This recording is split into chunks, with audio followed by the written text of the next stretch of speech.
J'ai travaillé pendant une dizaine d'années dans le média, la publicité, et au bout des 10 ans, je dirigeais une agence média. Et puis, en bout de 10 ans d'activité dans la pub, les médias, j'en ai eu un petit peu assez, j'ai eu envie d'un renouveau. Et donc, j'ai repris mes études et j'ai fait la formation à l'école Boulle. Donc, je me suis reconvertie dans l'architecture d'intérieur. Dans la foulée, j'ai tout de suite monté ma société d'architecture. Donc, j'ai mené à bien plusieurs dizaines de chantiers. Ça fait déjà pas mal d'années. Et puis, ce qui s'est passé, en fait, c'est qu'au cours de cette activité d'architecture, je me suis rendu compte qu'un point m'intéressait vraiment beaucoup, c'était tout le travail sur la lumière, le jeu de la lumière et la conception de la lumière qui se fait vraiment dès le départ avec les plans d'électricité où on conçoit les endroits lumineux. Et dans l'activité d'architecture d'intérieur, effectivement, beaucoup de travail qui relève entre guillemets du bâtiment, mais il y avait aussi une activité décoration. Et en fait, la création de Ginger vient vraiment du constat pour moi, d'un manque dans l'offre luminaire aujourd'hui. Parce que dans l'offre luminaire aujourd'hui, on a des suspensions, on a des appliques toutes plus belles les unes que les autres, avec effectivement des matériaux, des formes, des choses très artistiques différentes. Mais par contre, dans ce showroom, j'ai longtemps cherché quelque chose qui pouvait allier l'art à la lumière, d'une part, et deuxièmement, qui pouvait apporter des couleurs, de la vie. Une belle photo chez soi, très bien, elle est visible effectivement la journée. C'est assez difficile d'éclairer une œuvre d'art avec des éclairages tableaux qui réfléchissent sur des choses qui sont un peu brillantes. Donc c'est assez difficile. Et en fait, très souvent, finalement, le soir, on peut avoir un éclairage à côté, donc on va quand même voir l'œuvre, mais elle va être quand même assez souvent un peu reculée, un peu dans la pénombre.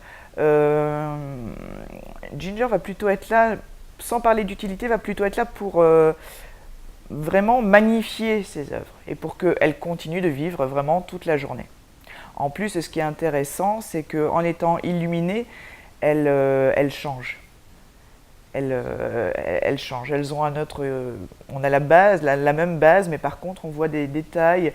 La lumière va sur certains points, donc du coup, on a quelque part une deuxième œuvre.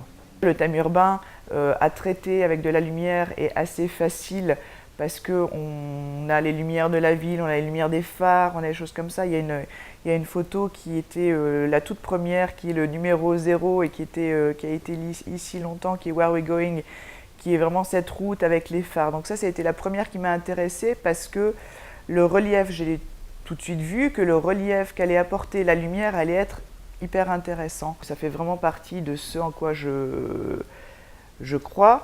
Que la photo lumineuse devait aussi apporter de la vie. Donc on a de la vie effectivement dans l'urbain, mais qui est un petit peu dure. Et donc c'est la raison pour laquelle j'ai développé les autres thèmes. Alors notamment Life, qui, comme son nom l'indique, voilà, met de la vie. Et en général, c'est effectivement un personnage qui est mis en scène, mais toujours un petit peu caché, un peu de dos, un peu en superposition, dans un environnement assez poétique.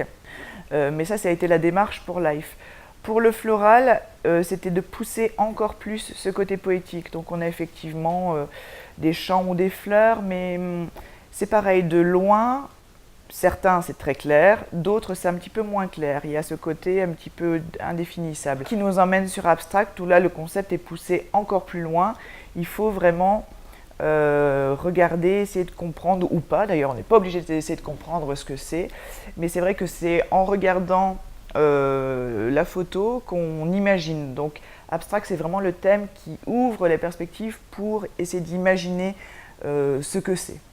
Et je pense notamment à Bokeh-Plogen, qui est le fond noir avec une sorte de couronne comme ça dorée. Il faut un certain temps pour comprendre, si on a envie de comprendre, pour comprendre ce que c'est. Dans l'absolu, sinon c'est un fond noir, on dirait une couronne dorée. C'est ensuite en regardant qu'on comprend ce que c'est, mais je laisse chacun faire son interprétation et imaginer. Il était impératif que les photos soient aussi belles la journée que la nuit. C'est-à-dire qu'il n'y a pas eu un choix en disant ça éclairé c'est magnifique et puis bon la journée c'est bien mais sans plus. Il y a eu une grosse sélection et un gros travail pour effectivement avoir